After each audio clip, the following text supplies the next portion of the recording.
tu cherches à savoir pourquoi il a fait ça, mais il a fait ça parce que, donc c'est-à-dire que, ah, je me rappelle, parce que quand j'étais enceinte un jour, il a fait, c'est là, le diable même met des idées dans ta tête pour te révolter, puis tu es là maintenant, le monsieur là, tu le vois en monstre. Bonjour à tous, bienvenue sur ma chaîne. Si vous êtes nouveau ici, abonnez-vous et activez la cloche de notification. Alors, regardez cette vidéo jusqu'à la fin pour laisser votre avis en commentaire. N'oubliez pas aussi de liker.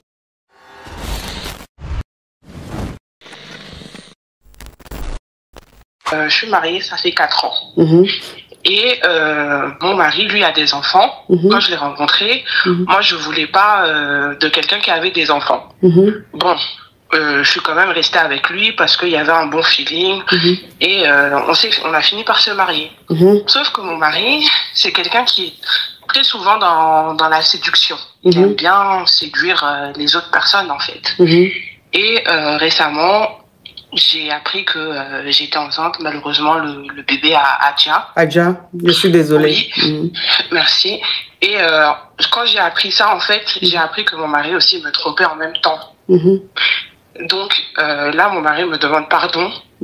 J'écoute beaucoup vos lives. Je suis quelqu'un qui dit, bon, si ça se trouve, son mari va avoir des chisas dehors. Moi, je suis quelqu'un, je reste dans mon foyer, je fais ce qu'il y a à faire et je m'occupe pas de ce que mon mari fait dehors, en fait. Du moment qu'il s'occupe de son foyer, moi, ce qui se passe dehors, c'est pas vraiment mon problème. Sauf que la chisa a pris contact avec moi. Donc, c'est comme ça que j'ai su que mon mari est parti voir ailleurs. Et j'ai eu des complications, le bébé Adja et tout. Sauf que là, mon mari me demande pardon. Et moi, ma coach, je sais pas. Je suis perdue, je sais pas si je dois pardonner ou je dois quitter le mariage, sachant que ça va faire bientôt 5 ans qu'on est mariés. Mais vraiment, j'ai mal au cœur, mais je sais pas, ma coach, je suis perdue. Ok, donc là, ce que tu veux dire en gros, c'est que ton mari, tu étais enceinte en même temps que malheureusement l'enfant Adja dans le ventre. Ton mari, en même temps, tu as appris qu'il te trompait. Oui. Ok. Ce qui fait que tu as vécu une double souffrance. C'est-à-dire le dialyse de ton enfant et l'infidélité de ton mari. Oui. Aujourd'hui, ton mari te demande pardon et tu n'arrives pas à lui pardonner ça. Oui, c'est ça. Ok. Donc, tu te demandes si tu dois divorcer ou pas. Oui. Ok. Alors, ma chérie, là, comme je dis toujours, comme tu dis, tu me suis beaucoup, tu connais un peu ma façon de voir les choses en ce qui concerne l'infidélité dans le foyer, tu vois. Mais il y a des conditions. Je ne dis pas à une femme, si ton mari est infidèle, qui te manque de respect, qui fait tout et n'importe quoi, il faut rester quand même dedans. Non. Mais chaque femme dans son foyer a des principes. Chaque femme sait ce qu'elle peut supporter. Chaque femme sait ce qu'elle ne peut pas supporter. Parce que si toi, tu n'es pas à l'aise avec le fait que ton mari t'ait trompé et que depuis ce jour-là, tu ne vis plus, tu traverses la vie et que tu souffres, tu es en train de déjà à petit feu, tu te sens de plus en plus éteinte, en ce moment-là, je te dirais de partir. Mais si tu as mal, mais c'est vrai, et que tu sais que c'est un homme qui est bien, que tu es dans un foyer épanoui et que tout se passe bien, ma chérie, je sais, tu ne peux pas oublier, mais essaye de faire un effort de surpasser ça. C'est des choses qui peuvent arriver. C'est des choses qui peuvent arriver. Moi, c'est ce que je dis toujours. Je dis, on va se marier à la mairie et que le maire dit, c'est pour le meilleur et pour le pire. Nous, on pense que pire, c'est la pauvreté, c'est perdre son travail, c'est la maladie et tout. Dans pire, il y a infidélité. Dans pire, il y a infidélité, mais c'est parce qu'on ne nous dit pas. Tu comprends? Donc, ça fait partie de pire. Donc, si tu penses que ce pire-là, cette crise-là, tu peux surmonter ça, il faut rester avec ton mari. Si, en dehors de tout ça, c'est un homme très bien, qui te respecte, qui tient bien le foyer, qui joue bien son rôle d'homme dans le foyer, de père dans le foyer, ma chérie, il faut faire un effort de surpasser cela. Faire un effort de surpasser. C'est pas facile. Mais en fait, je sais pas comment me comporter parce que il essaye de venir vers moi, ma coach. Comme j'ai dit, c'est quelqu'un qui fait tout dans le foyer. J'ai pas besoin de... Je travaille, mais c'est lui qui gère tout, en fait. Mon argent, c'est pour moi. Lui, il gère la maison, les enfants, tout ce qu'il y a à gérer. Mais j'ai tellement du mal que je sais pas comment me comporter, en fait. Il va venir vers moi, mais je veux pardonner ma coach, hein, mais je pense que la douleur, elle est tellement, comme vous avez dit, j'ai vécu double douleur. Ouais. La douleur, elle est tellement présente parce que ça fait 4 ans, ma coach, que j'essaye de faire cet enfant et 4 ans que j'y arrive pas, en fait. Ça veut dire qu'on est passé par plein de choses médicales. Et l'enfant, on va dire, c'était vraiment un enfant miracle parce que il est arrivé tout seul au final. On n'a rien demandé. Donc, en fait, c'était vraiment... On va dire que c'était le bébé miracle que j'attendais et on va dire, malheureusement, Dieu a fait qu'il est parti. Je sais pourquoi. Donc maintenant, moi, je suis dans une phase où je me dis, mais comment je peux passer à outre, en fait? Je sais qu'il essaye de faire les efforts, ma coach. Tous les jours, il me dit, tiens, j'ai ça, je t'ai acheté ça. Mais en fait, je me dis, mais si tu as fait ça, je sais pas, en fait. Oui, mais ma chérie, ce que tu dois comprendre, c'est que si le bébé a déjà, c'est pas la faute à ton mari. Ça n'a rien à voir avec l'infidélité qu'il y a eu. Tu vois? Parce que dans ton explication, quand on écoute bien, c'est comme si c'est parce qu'il t'avait trompé que le déni n'est pas resté. Alors que non, ça n'a rien à voir. Il y a eu un problème, l'enfant n'est pas resté, Dieu sait pourquoi. C'est lui qui a donné, c'est lui qui a repris, il a ses raisons. Mais ça n'a rien à voir avec l'infidélité. Parce que pendant que tu étais enceinte et que ton mari est allé te tromper, à aucun moment, tu as manqué d'attention, à aucun moment, tu t'es senti mal dans ton foyer. Tout était bien, parfait. C'est vrai que ça a été une coïncidence, ça s'est passé au moment où le déni est parti. Ça, je peux bien comprendre parce que là, tu t'es senti trahi. Tu t'es dit, il devait être là avec toi. Pourquoi il a été voir ailleurs pendant que tu étais enceinte de son enfant? Ça, c'est des choses que je peux comprendre. Et quand tu es dans cette phase-là, en fait, tu réfléchis, tu vas trop loin. Souvent, tu dépasses même la limite. C'est-à-dire que tu rentres dans du sombre. Et ça te révolte encore plus. Donc, si tu as envie de rester avec ton mari, si tu penses que c'est un homme, franchement, depuis que vous êtes ensemble, il y a plus d'avantages que d'inconvénients, ma chérie, arrête d'amener tes idées trop dans le sombre. Parce que quand tu vas avec tes idées trop dans le sombre, ça te donne de ces idées. C'est-à-dire que ton mari devient comme ton ennemi. Il devient comme quelqu'un qui n'est pas pour toi, quelqu'un qui peut te faire. C'est-à-dire, en fait, c'est trop poussé ta pensée, c'est trop aller loin dans ta pensée. Et quand plus tu vas loin, plus tu cherches à savoir pourquoi il a fait ça. Mais il a fait ça parce que, donc c'est-à-dire que, je me rappelle, parce que quand j'étais enceinte un jour, il a fait, c'est le diable même met des idées dans ta tête pour te révolter. Puis tu es là maintenant, le monsieur là, tu le vois en monstre. Alors que ce qu'il a fait là, ma chérie, on est né pour trouver, on va déjà pour laisser. Infidélité là, depuis autant d'Abla beaucoup. Depuis autant même des homo sapiens, où ils ne connaissaient pas habits, ils ne connaissaient pas chaussures, ils ne connaissaient pas voiture, ils ne connaissaient pas maison. Tout le monde vivait dehors. Tout le monde vivait de cueillettes. Prenait les animaux là, mangeait cru là. Dans ça là même là, il y avait infidélité. Hein?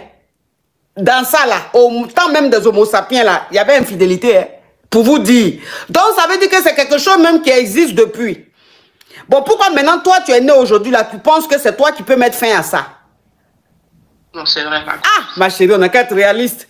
Surtout quand tu es avec un mari, c'est lui qui fait tout dans le foyer. Tu travailles même ton argent, même là, il ne s'occupe même pas de ça. C'est un homme même, il joue même son rôle d'homme. Tu es comblé dans ton foyer, ma chérie. Et puis, bon, ça l'est arrivé. Donc, tu vas oublier tout le bien que le monsieur là te fait. Et puis, tu es concentré maintenant sur le mal qu'il t'a fait là. Ma chérie. Ma chérie, hein? Faut te calmer. C'est ça un mariage. Hein? Faut te calmer. Faut mettre beaucoup d'eau dans ton vin, pardon. Tu as compris? Oui. Faut mettre beaucoup d'eau dans ton... Tu n'es pas la première, tu ne seras pas la dernière. Faut pas croire que ça t'est arrivé à toi parce que Dieu t'aime pas. Non, ça arrive à plein de femmes dans leur foyer. C'est la réalité du mariage, malheureusement. C'est comme ça. OK? D'accord. Merci, ma coach. Courage à toi, ma chérie. Merci beaucoup. Je suis mariée, ça fait 5 ans. Je vis avec mon mari, on n'a pas d'enfant. Il me dit qu'on doit chercher d'enfants, même si c'est un.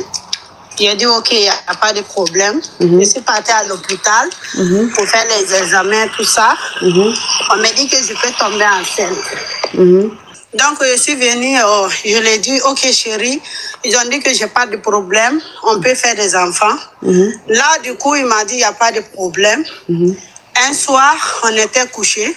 On ne dormait pas, quoi. On était au lit, On causait et puis il y a quelqu'un qui m'a appelé, mais c'était un homme. Il me dit, ah, salut.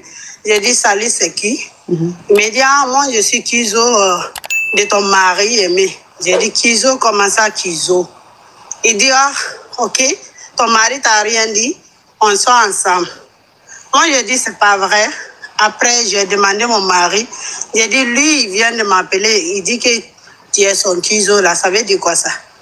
Il me dit, non, lui, il fait jamais ça. Donc, de me calmer. Il a pris le numéro du monsieur, il a appelé devant moi. Le monsieur, il a commencé à dire, ah, je niaisais, je pensais qu'elle savait. Donc, je vais me débarrasser. Comme tu es marié, je ne savais pas que tu étais marié. Donc, on arrête tout. Donc, il m'a dit ça, mais je ne sais pas maintenant, là. Est-ce que, à ton avis, je peux tomber enceinte de ce cas-là? Parce que la manière que l'histoire commence, ça me fait peur. Est-ce que tu ne penses pas que là, tu es en train d'aller travailler là? Tu as mis ton écouteur là. Tu ne penses pas que tu peux continuer à mettre ton écouteur puis suivre l'émission? Tu ne penses pas que tu peux faire ça? Sans envoyer des invitations pour raconter une histoire inventée, et en plus une histoire à petit budget. Est-ce que tu penses qu'on ne peut pas se passer de ça? Non mais ma chérie, là tu mens. Non, s'il te plaît, là tu es en train de mentir. Faut arrêter ça ma chérie. Tu t'en vas travailler. Est-ce que tu es obligé de mentir pour aller travailler? Non ma coach. Oui, donc si tu es dans le métro ou bien tu es dans le train ou quoi, mets ton écouteur, regarde l'émission et puis laisse les gens appeler pour raconter leur vraie histoire. Tu n'as pas monté pour nous expliquer une histoire inventée de toutes pièces. Ma coach, c'est le vrai. Pourquoi tu me dis que c'est pas vrai? Mais parce que tu mens ma chérie. Non, ma coach. Si tu mens. Pourquoi je vais mentir de ma vie comme ça, là? Oui, mais c'est ce qui me fait mal, là. Parce que toi, une adulte comme ça, tu peux mentir fortement. C'est ça qui me fait mal, ça me gêne. En temps où tu es là, tu es en train de courir, en train de marcher rapidement pour aller travailler. Bon, pourquoi rater le métro ou bien le train juste pour un mensonge? Non, je ne sais pas comment... J'étais dans ma voiture. Comment je vais prendre le train ou le métro? Oui, mais ma chérie, si tu prends train ou métro, c'est pas un problème. Il y a des gens qui ont des voitures, qui laissent leur voiture et qui garent, qui prennent le métro pour éviter les bouchons, en fait. Donc, prendre le métro, ça ne fait pas de toi une pauvre. Les milliardaires même prennent le métro pour aller travailler, pour éviter les bouchons. Donc, ça ne veut rien dire. Je veux simplement te dire que l'histoire que tu es en train de raconter, c'est une histoire inventée de toutes pièces. Et il n'y a pas lieu, en fait, d'envoyer une demande pour expliquer une histoire pareille. Tu vois? Hey, ma coach, je ne mens pas, ma coach. C'est pas grave, hein? C'est pas grave. En tout cas, comme tu ne veux pas m'accepter, c'est pas grave. Mais en tout cas, il ne faut pas bafouiller l'histoire des gens. Hein? D'accord. Ça c'est réel, là. D'accord, ma chérie. Là, maintenant, tu rentres dans la victimisation. C'est la honte qui fait ça maintenant. Il ne faut pas bafouer l'histoire des gens. Là, tu rentres maintenant dans la victimisation. Et ça, en droit, on appelle ça la mauvaise foi.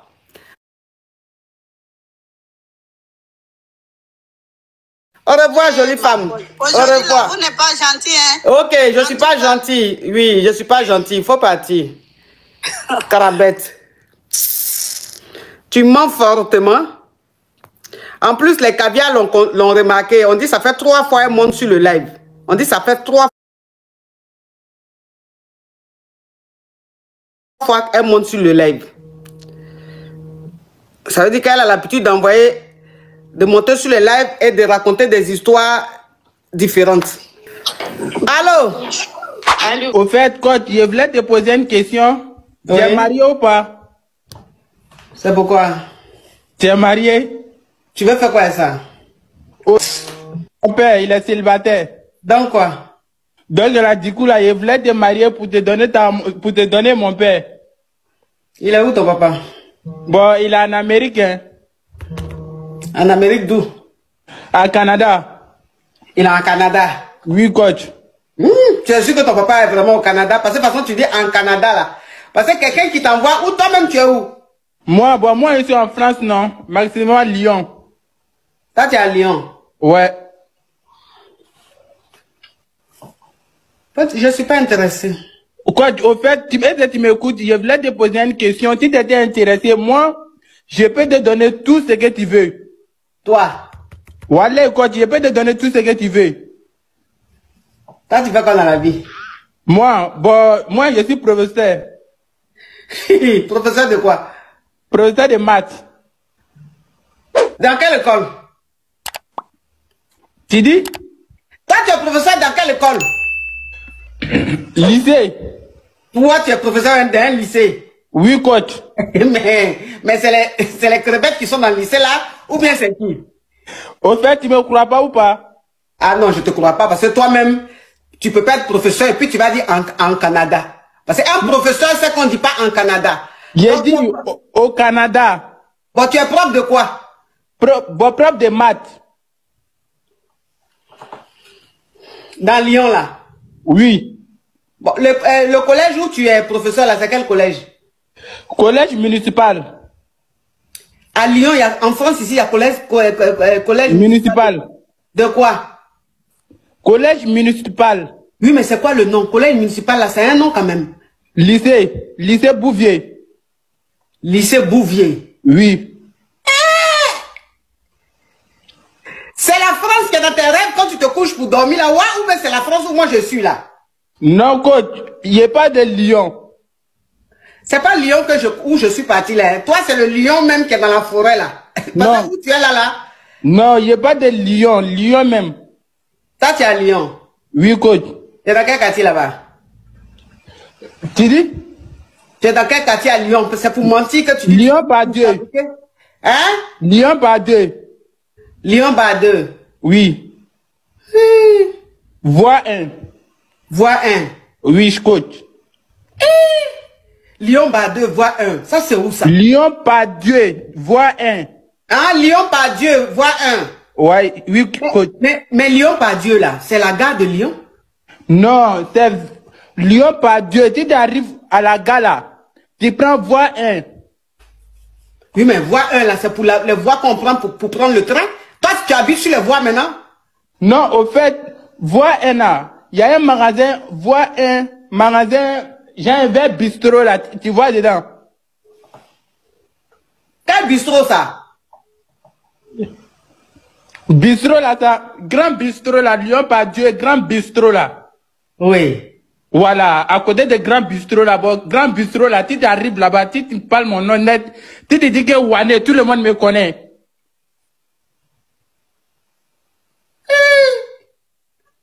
Wane, le professeur de maths. Ouais, coach, c'est moi. Bon, tu enseignes les élèves de quelle classe? CA. CA. Oui, coach. Mais ça veut dire quoi, CA là? Ah, tu m'as posé question, non? Alors là, tu ne me le fais pas, hein? S'il te plaît. Non, tu enseignes, c'est quelle classe tu enseignes, tu dis CA. CA, ça veut dire quoi? 6e, 2e, 3e, seconde, terminale, première ou bien? Non, c'est premier, CA, premier. Toi, tu enseignes première CA. Oui, coach. Toi que j'entends là. Oui, coach. Tu veux que te montrer preuve? C'est mon sac. Quelle preuve toi tu peux me montrer? Je peux te montrer preuve. Quelle preuve ça? Bon, attends, je te montre le preuve. Pardon, faut m'envoyer ça. Professeur de maths qui dit je te montre le preuve. Ah! Mais je crois que là j'ai affaire à quelqu'un qui est quelque part au fin fond de Brahma côté. Quand il se couche la nuit, son rêve c'est d'être en France. Et la seule ville qu'il connaît c'est Lyon. Et il est en train de me passer. Toi tu es professeur puis tu dis, tu es en train de casser les gros français comme ça? Non coach, je casse pas le français wesh. Je casse pas le français wesh.